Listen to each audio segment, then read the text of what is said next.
السلام عليكم ورحمة الله وبركاته. تم جرتونا قال الحمد لله تم فيالا جرتو مقالا وندر كيستي أيانا جراك بجوداف كاليسا والتجي أمنتا كريستيانا رت ورا ميد أمير رجهي لبو جرا لبني وردفتوتا أمنتا كريستيانا تيف ورا ميد أمني فيس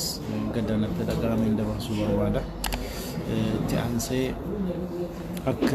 نما تقوتي حال بيجينا كيس جرتو كلتي هدول الآن وأنا ما يعجزو أك نما تقوتي ميدان نما رسك كبو مننا من ترتك كبو كبينيا فارتك كبو لبونا مارتك كبو أمت بكاورت ونك كبو هندينو akkana mutaqot hunda keenya yoo nu yaachisu qaba kan nu yaachisu mo kana caala maaltu dhufuu danda'a jennee waan gara fuulduraa dhufuu danda'u yeroo yaanu baay'ee dhaabbatanii yaaduun baay'ee dhaabbatanii wanta kana furmaanni maali jedhanii ilaaluun gara kamiin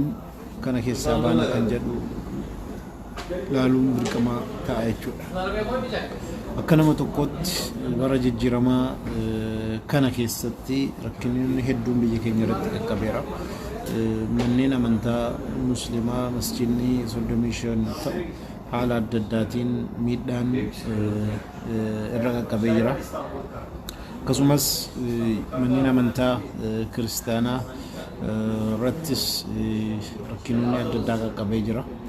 Rakkina mudate kana maali akkamiin ta'e kan jedhus dhaabbatanii ilaaluunis barbaachisaadha. Gara tokkoon akka nama tokkootti biyyi keenya gara jijjiiramaa uummanni keenya hawwutti akka deemtu waltajjii uummanni keenya barbaadu haala uummanni keenya barbaadu haala dinagdeerraa haala hundumaanuu sana argachuudhaaf hundi keenya iyyuu onanurraa eegamu waa'ee gochuurraa kaasee qaamaan yaalii adda addaa gochuu hunda keenya anarraa kan ka'e akka nama tokkootti hundi keenya iyyuu haala kamiin waan deemaaru kana hubachuu qabna haala jiru kana akkamitti keessaa bahuu qabna kan jedhu dhaabbannee ilaaluu qabna harka wal qabannees bara kana keessa ce'uun hunda keenya irraa iyyuu waan eegamu jechuudha. Kanarraa bal'inaan kanan kaasuu barbaade kaleessa magaalaa Harar irratti waan dhalatee hundi keessanuu quba qabdu. Akkasumas naannoo Gondar irrattis namoonni miidhaan irra gahuun quba qabdu. Harar irratti immoo miidhaan hedduun qaqqabee abbootiin qabeenyaa hedduun sababa saba isaaniitii amantaa isaaniitii qabeenya jaraa haala balleeffamu hundi keenya iyyuu kallattii adda addaatiin ilaallee jirra jechuudha. Akkasumas wanni kun yoo furmaatan arganne biyya keenya garam geessaa kan jedhu kanas ilaaluun barbaachisaadha jechuudha. Asirratti kanan kaasuu barbaade manneen amantaa tuttuquun qabeenya namaa tuttuqanii balleessuun wanni hojjetamaa jiru kun eenyu dubbee jira maaf godhamaa kan jedhu bal'inaan ilaaluun barbaachisaadha. Akkuma sila kaasaan ture afaan Amaariffaatiin maskidoota irratti tarkaanfiin yeroo jalqabamu caamsaa 2010 irraa kaasee naannoo Finfinnee magaalaa Burraayyuu jala irratti bakka Tsabal Maadoo jedhamu irratti rakkina dhalate hundi keenya iyyuu quba qabnaa. Masgidni diigamee ijoolleen hidhamanii kan ture jechuudha. Chimboodas bakka adda addaa magaalaa Finfinnee keessa dabalatee bakka adda addaatti masjida irratti tarkaanfiin fudhatamaa ture. Irra guddaa immoo naannoo Amaaraa irratti waan ta'aa ture hundi keenya iyyuu quba qabna. Haala kanarraan kan ka'e dubbiin itti fufaa furmaatootiin argatiin amma addaa gaheera. Baatii tokko dura magaalaa Mooxaa irrattis qabeenya muslimootaa akkasumas masjida irratti muslimoota irratti waa hedduun akka ta'e hundi keenya iyyuu quba qabna. Beeta Kiristaanaa irrattis wanni adda addaa ta'eera. Fakkeenyaaf naannoo Sumaalee yeroo Abdi illee taayitaarraa buusuudhaan yaalii godhame sana keessatti waraana isaa qopheessuudhaan uummata isa deeggaru kakaasuudhaan amantaa kiristaanaa warra hordofan lammiilee Itoophiyaa irratti akkasumas maskii beetakiristaanaa jara irratti tarkaanfiin adda addaa fudhatameera. Kun kallattiidhaan siyaasaan waan wal qabatu malee waan amantaadhaan wal qabatu miti. Naannoo sanaan boodamuu naannoo Sidaamaa irratti akkuma beekamu naannoo ta'uudhaaf sochii jirurraa gaaffii ka'eerraa kaasee waggaa darbee waan baatii torba dura rakkinni argamee guyyaa 11 bara 2011 keessatti bilisummaa keenya naannoo ta'uu keenya labsina jechuudhaan sochii godhame irratti rakkinni argame. Yeroo sanas manneen amantaa kiristaanaa gubachuun beekama. Haa ta'u malee akkuma takka tureen immoo lachanuu ni naannoo Sidaamaas ni naannoo Somaalees siyaasaan waan wal qabatu malee musliimotaan wal qabatu miti. Ta'u malee gara amantaa kiristaanaatiin keessattuu naannoo mahabara quddusaaniitiif namoota naannoo sana jiranuun kallattiin adda addaatiin directly muslima irratti kaka'umsa ummata keessatti gochuun dokumentari adda addaa mul'isuun ummata irratti nama kakaasuun beetakiristaana keessatti hojjetamaa ture. Wanni kun callifamee ilaalamuun isaa har'aan gaheera. Sila kanan kaasee afaan Amaariffaatiin warra mahabara quddusaanii keessa jiranu akka koree fala barbaadutti ortodoksiif kiristaanii muslimni qobaatti teenyee waliin haasofnee biyya keenya nagaadhaan keessa haa ceesifnu akkasumas rakkina jiru irratti waliin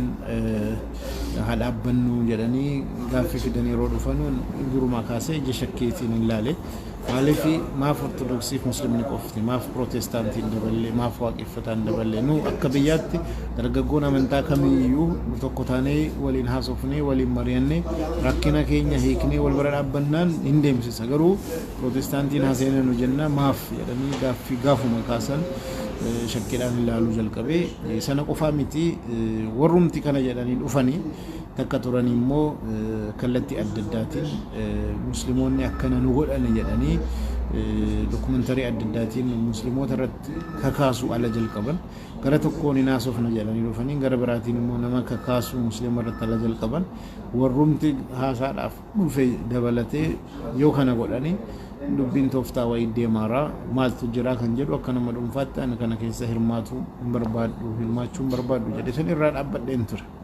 Maaltu kana godhe kan jedhus laaluudhaaf yaalii godheen ture. Akkuma sila jedhee naannoo Somaaleettis kan ta'e kallattiidhaan musliimotaa waliin qabatu siyaasaa wal qabata. Naannoo Sidaamaa keessa wani dhalate immoo musliimoonni parsantii xiqqaadha 10 gadi naannoo sanarratti lakkoofsi jara parsantii 10 gadi bakka kanarratti muslima godha jedhamee muslima irratti kakaasuun waan fudhatama hin qabneef beekaa muslima irratti kakaasuutu deemaara. Maaltu keessa jira jedhee tan dhaabbadhee ilaaluudhaaf yaalii godheen ture. Tokkoffaa akkuma rakkinni naannoo Amaaraatti dhalate gaafa hogganoonni naannoo Amaaraa wal ajjeesanii rakkinni sun dhalate utuma baatii tokkoon turin ajandaan kun maaf gadi bahee sana dura baatii dheeraadhaaf naannoo Somaalee keessatti wanni ta'e baatii dheeraa dabarfateera. Maaf yeroo kana akka haaraatti ka'uu qofa miti dubbeetti deebi'ee inni naannoo Jimmaa Bashaashaatti bara 1999 ta'e waggaa 13 booda maaf akka haaraatti deebisanii kaasanii ajandaa gochuu barbaadanii maaf dokumentari sobaa rakkina biyya adda addaatti dhalate itti dabalanii kaasanii maaf nama kakaasuun barbaadame. Kana hunda dhaabbatanii laaluun barbaachisaa. Haala kana keessa yeroo laallu yeroo sana kanatti dhagahame namoonni akkana dhufanii haasofna jedhan kun keessattuu immoo haalli jarri ittiin dhufanii haasaadhaa dhufan hamiileen jarri qaban waa dhoksuu barbaadu yaada jedhuun ani irraa hubadhe. Dhimma waa dhoksuu barbaadaa yookaan immoo bakka itti dhokatan wayii barbaadaa jiru jedhamtu kun kan jedhu natti dhagahame. Anarraa kan ka'e ani hirmaachuu hedduun barbaanne garuu obboleeyyan kiyyaa Ustaaz Abubakar Ahmed dabalatee namoonni koree keessa jiran kaan haasaa itti fufanii jiru. Haasaan itti fufuun ammas rakkina qabaa yookaan yakka jedhaa hin jiru. Haa ta'u malee warrumta akkana kaleessa jedhaa ture keessattuu immoo yeroo rakkinni dhalate wajjiniin gabboonee bakka rakkinni dhalate irratti waliin hiikna jedhamee haasaan jalqabame kun kana hojjechuu irratti akka barbaadame ta'uu yeroo dhabuu shakkii dhallaaluun barbaachisaadha jechuudha. Ammas wanni kaleessa ta'e qabeenya musliimotaatiif qabeenya saba filatamee saba kana jedhamee tarkaanfiin itti fudhatame yeroo laallu hamilee namaa tuqaa nama aarsa hamma yoomitti kan jedhu dhugaadha nama kakaasa. أنا نما تقول كان وما جرو يو بدي كان لسه كيست مسلمون هرك كباتن يو نموني أوروموتان هرك كباتن نموني كريستيان هرك كباتن نموني سبب كميتان هرك كباتن وريك كان كيست هرك كباتن كموتانان سيرت ليه فهم تركم في نتفقاتهم أكبر مسداو رت فرتبون سرش كان قفامت على دربس باتي دربي موتات والرجال الهندين سوني سيرت ليه مودمان جرات شوسا مركني سوقابا كان قفسمت أكما ورنان نو سومالي رت يكسن دلقي قبا مني تركم في نتفقاتهم من هيدا سينن سياسة كيسة ورجران هتان على ورجران هتاو كان كيسة هركنا ميكابو كمو seeratti dhiyachuun dirqama jechuudha yoo kana hin goone mootummaan jiraachuun isaa kana kanaan yoo hin mul'anne garantaan biyya geessuu danda'a jechuudha sirratti jabaachuun barbaachisaadha dhuguma hamilee namaa tuqaa dhuguma waggaa dheeraa namni tokko qabsaa'ee qabeenya horate waan inni itti qophaa'ee waa meeqa ta'e ala tarkaanfiin itti fudhatamee guyyaa tokkotti waa hunda ala dhabu waggaa 30 namni carraaqee tattaaffatee hojjetee harka duwwaatti ala galfamu maatii ofii kan nagaadhaan haati guddiftee haala adda addaatiin keessa rakkina keessa baatee mucaa geessiftee utuma yakka tokkoon dalagiin tarkaanfiin alatti fudhatamu namatti dhagahama manni amantaa keenyaa tuqameenis namatti dhagahama haa ta'u malee akka biyyaatti yaaduun immoo dirqama hamileedhaan deemuun yookaan aarii miiraan deemuun hin barbaachisu kana kanan jedhaa jiru sodaa miti nama kakaasuunis waan jabaa ta'eetis miti akkuma tarkaanfii isinitti fudhan isinis dhaqaa kana godhaa jedhanii waamuunis fagoo waan ta'e miti haa ta'u malee akka biyyaatti yaaduu qabna yoo amantaadhaan jeequmsi walitti deemame yoo sabaan jeequmsi walitti deemame waan amma ta'e jennee aarru miira keenya tuqee caalaatu dhalata fakkeenyaaf keezii kaleessaaf hin gadda Harargee irratti dhalate mee halaaltu naannoo Harargee irratti keessattuu magaalaa Harar irratti rakkinni amantaadhaan walitti buusuu sochiin jira kan jedhu odeeffannoon poolisiin bira kan gahee torbii tokkoon dura walitti qabanii rakkinni kun akkamitti keessa habahamuu jedhamee amantaan kun nagaadhaan akkamitti kabajamee keessa bahamaa jedhamee mari'atamaa ture haa ta'u malee eega mariin godhameen booda haala kanaan gaheen warra musliimotaa gaheen warra amantaa kiristaanaa gaheen warra protestaantii gaheen mootummaa kana waliin goonee dabarfannaa jedhanii wanni godhamee akka ka'ametti deemuu dhabuu isaatiin rakkinni argameera keessattuu immoo yeroo rakkinaa sana abbootiin amantaa ortodoksii bilbila cufatanii baduun jala immoo baay'ee na dinqisiisee jira maaf wanni kun kan jedhu odeeffannoodhaan poolisiin galgala kaleessa malee gadda gamgamaa godhee waan jiru irratti kaasee kana maaf akkan warri musliimotaa waan kana tasgabbeessuudhaaf yaalii hedduu ala godhan maaf warri kun akkana ta'anii kan jedhu baay'ee natti dhagahameeras ija shakkiitiin ilaaluun barbaachisaadha akkuma isin beektan magaalaa Harar irratti naannoo masjida Imaan yookaan Araatanya addabaabayii kallattii bifa quraanaatiin tolfamee jiru diiguudhaaf yeroo konkolaataa fuudhanii galgalaan deemanii doozariidhaan jigsuudhaaf yeroo yaalamu muslima kakaasaa hamilee tuqaa jedhamee maaf yaadamuu dhabe maaf dhabamee qofatu hin ta'in kaayyoo biraa keessa jira maali kan jedhu kana dhaabbatanii ilaaluun barbaachisaadha maaliifi yoo wanni kun sirriitti dhaabbatanii ilaalanii dudubbeessaa waan jiru kallattii hundaan ija shakkiitiin ilaalanii keessaa ilaalanii malee namni gara kanaan muslima kakaasee silaa jeequmsa uumuu barbaadu waan kanatti utuu milkaa'ee silaa balaa guddaa dhufu kun dhaabbate kanaan hin dhaabbanne immoo alaabaa namni barbaade alaabaa Minilik ta'u alaabaa Abaahoo ta'u alaabaa kan barbaade haa ta'u akka nama tokkotti qabachuun mirga isaati nu jaallannee jibbine jechuudha namni tokko kan koo kanaa jedhee of mul'isuunsa baasuunsa an akka nama tokkotti warri na dhagahartan hundi keessanuu dhaabbachuu qabdu dhaabbattanii xiinxaluu qabdu mirga isaati ana Miniliktu bakka na bu'aa alaabaa amantaa bakka na bu'a jedhee filannaa ejjennoo namicha sanaaf مالك بربادنا كسنت دغهم دبتني لالتني اذا كان بربادا جدني ديم ما فعل با اثيوبيا كان برجي قب جيبو كنجدو كنا تباينا دنگسيس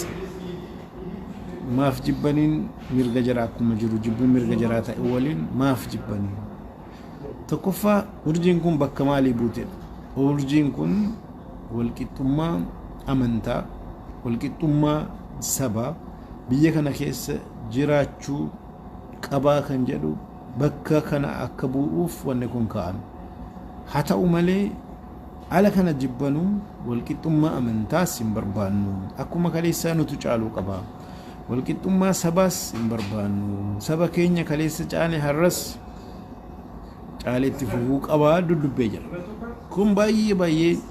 alaabaa jarri qabatan caalaa ejjennoo jarri qabatan kanatu na yaachisa والكتما نمين بربادني خليسا سنجالة هرسيتما جالهم فوفا جد ايو يادي بيجي كنا غرر جيكم ساتي مالي غرر نغات تجيسو هندندو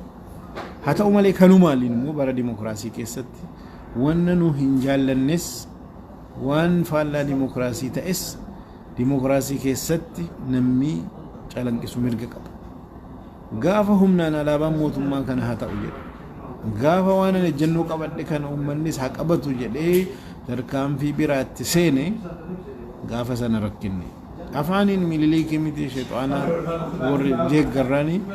sheexaana deeggaruun mililikiin deeggaruun dogoggora kan ta'u jaraa ibsuun barsiisuun nurraa eegamu yoommoo maaf kana gootana jenne immoo rakkina haa ta'u malee naannoo masjidaa dhufanii bakka ummata beekaa xiiqiidha kakaasuudha ala dhufan immoo kun immoo waa biraa of keessaa qaba jechuudha. Kanarraa kan ka'e dubbii kana garaa bal'inaan laalle eenyu mililikiin akka filate eenyu alaabaa sun amantaa kiristaanaan akka wal qabatu ergasiisaan kitaaba irratti barreesseera. Namoonni hedduun mormaa turanii guyyaa lamaan dura diyaaqoon taariikuu abarraa ifaan ifatti dhuguma alaabaan kun amantaa Sillaaseedha jedhee barreessee Facebook isaa irratti ilaaluu dandeessu. Ergasii wakkataa turan amma fudhatan. Egaa alaabaa Sillaaseedhaan wal qabate alaabaa mililikii wal qabate namni tokko namni muslima ta'e namni immoo wal qixxummaa dhugaa barbaadu amantaan isaas sabni isaas kamuu ta'e hin fudhata jedhee ani hin yaadu. Fudhachuun mirga isaati deeggaruun dhiisuun mirga. haaluma kanaa waliin garuu sababa jeequmsaa akka hin taane nurraa maaltu eegama akka nama tokkootti hundi keenya iyyuu of eeguun dirqama keenya of eeguu jechuun mana keenya keessatti qabeenya keenya keessatti abbaa barbaade yoo ta'e mana keenya qabeenya keenya irratti dhufee tarkaanfii nurratti fudhannaa ofirraa ittisa ofirraa dhaabaa yoo wareegamnellee yoo waan dhaaba sarara tarkaanfii fudhannee seera Itoophiyaa biratti gaafatamu mana keenya qabeenya keenya irratti mana lamaa dhaqne ganda namaa dhaqne haala kamiinuu haa ta'u yoo immoo tarkaanfii fudhanne kun immoo gaaffii keessa nu galchaa jechuudha. Anarraa kan ka'e masjida keenya eeguun dirqama keenya qabeenya qabnu akka dhuunfaattis akka jamaattis eeguun dirqama keenya haala adda addaatiin waan akkanaa kana of hubachiisne amma mana keenya dhufanii nu gorraa nutti hin eegnu mana namaa dhaqaruu immoo dhaqnee tarkaanfiin fudhannu qabeenya namaa hin tuqnu qabeenya keenya immoo akka tuqamu ni eeyyamnu jechuudha kun ifaan ifatti baramuu qaba haa ta'u malee miiraan aariidhaan kaanee qabeenya muslimootaa balleessanii akkana godhanii ka'aa nu sagoonuu jenne immoo yoo gara biraatti dhaqnee waan adda addaa goone inni immoo badii biraa ta'a jechuudha maaliif nama yakka nutti dalage sana irratti seeratti dhiheessuun haalollee itti baana yoo jedhame isuma sana hojjete malee miseensa amantaa sana miseensa saba sana nama ta'e kan biraa irratti yookaan tarkaanfii fudhanne nuuf warri sun garaagarummaa hin qabannu jechuudha. Kanaafuu haala kanatti hubannee miira keenya to'annee biyya keenyaafis amantaa keenyaafis ofiifis waa hundaafuu yaadne akkamitti bara kana keessa baanaa jedhanii ilaaluun barbaachisa. Fakkeenyaaf namoonni kaleessa qabeenya jaraa miidhame waggaa dheeraa hojjetanii rakkatanii waan meeqa keessa dabarfatanii waan kana horatan guyyaa tokkotti akkana ta'e garuu mootummaan maal hojjetaa jira mootummaan jiraachuun isaa kan beekamu yeroo namni seera cabsee waan akkanaa keessa seene amantaan isaa maali sabni isaa maali laalcha ejjennoo isaa maali nama biyya kamiiti gosti isaa maali jedhamee ilaalamuu hin qabu yakki namni dalage yakka dalagee malee nama keenya moo nama biraati keenya taanaan hin dhoksinaa kan nama biraa taanaan hin saaxillaa taanaan dubbiin olaantummaa seeraa nuun galle dubbiin dhugaa bira dhaabbachuu nuun galle kanaaf abbaa barbaade maan ta'in haala kanatti ilaaluu qabnaadha gara biraatiin fakkeenyaaf rakkina mootaa irratti viidiyoon lama masjida gubanii dhaabbatanii yeroo jarri sirbanu kan waraabameef yeroo jarri immoo gubuudha deeman kan waraabamisu otuu lamman kun hin jiraanne sila maaltu ta'a jedhanii yaadu ragaa qabachuun baay'ee murteessaadha akkuma of ittisuun barbaachisaa ta'etti of eeguun akka barbaachisaa ta'etti haala kanaan viidiyoodhaan kallattii hundaanuu namni tokko tokkoonsaa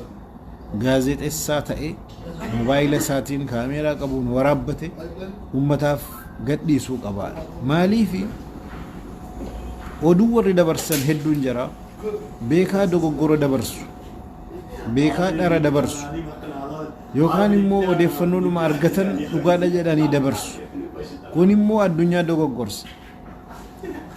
gareen kaan immoo beekaa addunyaa dogoggorsuudhaaf hojii hojjetama fakkeenyaaf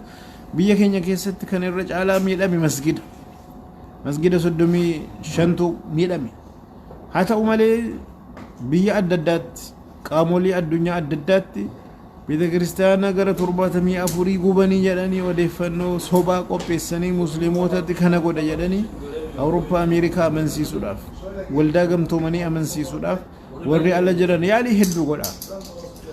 eessatti jennaan Itoophiyaa keessatti isuma mootaa eengadalle miidiyaan hedduun manneen amantaa gubate jedhanii barreessan warri faranjii manneen amantaa gubate jechuun beeta kiristaana gubate jedhanii immoo kan hubatantu jiru fakkeenyaaf hiriyaa keenya tokkotti bilbilanii hedduu kana beeta kiristaana afurtu gubate mootaatti jedhanii eessaa fuutanii jennaan ay manneen amantaa jedhame yeroo hedduu manneen amantaa jennaan beeta kiristaana jechuudha jedhanii gaazexeessaa biyya Jarmantu haala kanaan yaade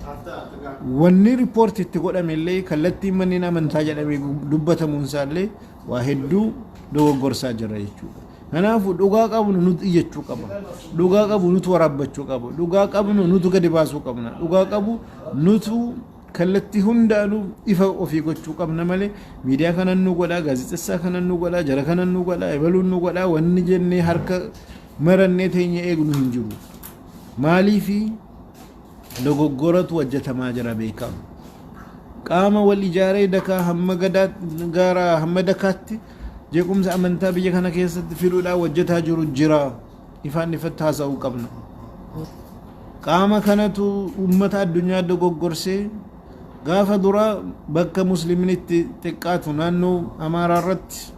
tarkaanfii fudhate bakka musliimni baay'atu irratti immoo musliimoonni akka mana amantaa kiristaanaa tuqan akka musliimoonni miidhaa kiristaana irratti fudhatan eegani tasgabbiidhaan bira dabarfanne wamaa utuu hin ta'in hafe ummanni keenya haala qaroominaan mormatee gabbahee magaalaa gara 100 ta'utti haala kanaan dabarfate wanni jarri barbaadan hin taane amma immoo bakka muslimni baay'atu harar irratti dhufanii yaalii godhan kun immoo kutaa lammaffaati ammas aarii kanaan bakka biraa musliim kiristaana irratti tarkaanfiin akka fudhatamu barbaada warri kun sadarkaa hammamii irra akka deeman guyyaa kaleessa akkuma yaadattan magaalaa Finfinneetti kifla katamaa Booleetti aanaa 9 irratti waardiyyaa beeta kiristaanaa nama amantaa kiristaanaa hordofu ofumaa boombiidhaan beeta kiristaanaa gubuu innaan harkatti fashalaahee qabame sadarkaa maalitti akka jiramu argaa jirtu jechuudha namni an kiristaana jedhu beeta kiristaana gubee musliimoota godhanii warra ebaluu godhanii jedhanii maqaa balleessuudha yoo yaaduu bira gahame dubbiin maal akka jiru hubachuun barbaachisaadha jechuudha sadarkaa maalirra akka jiru hubachuun barbaachisaadha kanarraa kan ka'e nus ofotuun dagatin miira keessa sun seenin magaala jirru irratti godina jirru irratti aanaa jirru irratti ulamoota qabnu waliin dargaggoota qabnu waliin mari'anne tokko taane diinii keenya qabsaa'uun dirqama keenya akka nama kaanii ka'aa jedhanii waan tarkaanfii adda addaa gochuun jabaa miti sarara lama sadi barreessanii biyya kakaasuun hin danda'amu garuu eenyuun fayyadaadha jeequmsa keessaanuu bu'aan argannu yoomuu jeequmsa keessaa warra bu'aa argachuu barbaadutu karoorfate jeequmsatti nu galchuudhaaf kiyyoo keessa nu galchuudhaaf ofii qophaahee dhufee nu tuttuqa jechuudha kanaafuu jeequmsa keessas otuu hin seenin miidhaan nutti dhufus akka nu miine otuu hin godhin haala tooftaadhaan haala qaroomina qabuun wal ijaarre jechuudha gaara hamma dakaatti jechuudha diinii keenya eeguun dirqama keenya masjida keenya abbaan barbaade dhufee akka nu jalaa diiguu eeyyamuu hin qabnu mootummaa haa ta'u amantaa biraa haa qabaatu abbaa barbaade haa ta'u dhufee akka nu tuqu eeyyamuu hin qabnu maali masjida keenya maa diiga mootummaas taanaan karaa seera qabeessaatiin yoollee masjidni rakkina qabaate karaa seera qabeessaatiin malee humnaan musliima uffataa deemuun hin baasu jechuudha gara biraatiin haala adda addaatiin rakkina uumuudhaaf namoonni yaalii godhan hordofne qabne akka seeratti dhihaatan seeratti dhiheessuu jedhanii mootummaatti kennina jedhanii biraa galuu miti mootummaan dhugaadhaan seeratti akka qabee dhiheessu ragaa qabnu ragaatti kennine ragaa bahuu yoo barbaachisa ragaatti baane ragaa viidiyoon ragaa nama waan qabnu dhiheessine mana murtii irratti adabsiisnee malee callifnee biraa galuu hin qabnu sochi addaa jiraannaan hordofuun dhaabbatanii ilaaluun maaltu ta'uu danda'a kan jedhu xiinxalanii tilmaamanii of eeguun barbaachisaadha kanaafuu ammas miira keessa wanni nama seensisu hedduutu jira miira keessa seennuus nutti dhagahamus kana caalaa akka hin taane wal ijaaruu qabnaa jennee dubbachuu qofaame gaara hamma dakaatti dargaggoo wal ijaara warri dhiiraa warri dubartootaa ulamoota keenyaa waliin mari'adhaa waa hundumaa of eegaa qabsaahuu qabna mirga keenya kabachiisuu qabna furmaanni akka dhufu hojjechuu qabna kan amma hin gadda dhalate kan Harargeetti kan warri miidhame hundinuu warri dubbee kanaa jiru qoratamee seeratti dhiyaachuu qaba kana qofaa miti warri naannoo Amaaraa sana hojjete ammas itti qabsaahuu qabna seechis itti qabsaahuudhaaf qophaahuu qabna amma biyya kana keessa jirrutti mirga namaan tuqnu mirgi keenya akka tuqamu callifnee ilaalu abbaa barbaade maan ta'in soo haala kanatti hubannee wal cimsuu qabna wal bira dhaabbachuu qabna mootummaanis jiraachuusaa rakkina nama uumu akka nama kaanii dubbachuu otoo hin ta'in meeshaatu harka jira humnatu harka jira amaanatu harka jira biyyatu harka jira kana fudhatee hojiirra oolchuu irratti jajjabaachuu qaba yoo kana hin hojjenne jiraachuu dhumti isaa gaaffii keessa seenuu danda'a sun immoo badii guddaa ofittis ummatattis fiduuf deemaa jechuudha kanarraa kan ka'e haala kana wal hubachiifne magaalaa irraa kaasee hamma aanaa gaditti warra jirtan wal gurmeessaa diinii keessan eeguudhaaf mirga keessan kabachiisuudhaaf haala adda addaatiin namoota nagaa ta'an amantaan jaraa kamuu haa ta'u kiristaana haa ta'u waaqeffataa haa ta'u nuuf diina keenyaa miti amantaan filannoo abbaati mirga jaraati waan amananii qabachuun haala kanatti hubanne hanga yoomii jedharu hanga nu wal ijaarree biyyi kun fedhiin keenya hojiirra akka oolu fedhiin keenya mirgi keenya kabajamuu qaba wanni rakkinni nurratti dhufuun qabu jechuu irratti waan dubbannu hojiidhaan mul'isuu hamma dandeenyutti yoo jara tuqne maal nutti fiduu danda'u jedhanii warri yakki nutti dalagu hamma jarri dhaabbatanii nu sodaatanutti hamma jarri muslima tuquun of balleessuudha balaa ofitti fiduudha jedhanii ilaalanutti humni keenya tokkummaa keessatti wal ijaaruu keessatti wal cimsuu keessatti jiraachuu qaba kanaafuu afaaniis dubbannee galuu miti sichi hojii hedduutu hojjetamuu qaba biyya kana keessatti akka nama biyya lammii biyya kanaatti tuffatamaa jiraachuunis nugaa afaaniin dubbachuu miti hojiidhaan akka nugahu agarsiisuun mul'isuun nurraa eegama kanaaf immoo miiraan deemuu miti jechuudha tooftaadhaan caallee argamuu qabna tokkummaadhaan cimnee argamuu qabna karaatti qabsoofnuuf ajandaatti qabsoofnu ifatti fudhannee deemuu qabna malee aariidhaan yookaan waan adda addaa keessa seenne hundi keenya iyyuu waan bor nu gabbisiisu keessa seenuu akka hin taane hubanne wal cimsine wal bira dhaabbanne wal gorsine wal dhageenye dhaabbachuu qabna barbaachisaa taanaan hiriirras haa ta'u qabsoo goonuu hundumaayyuu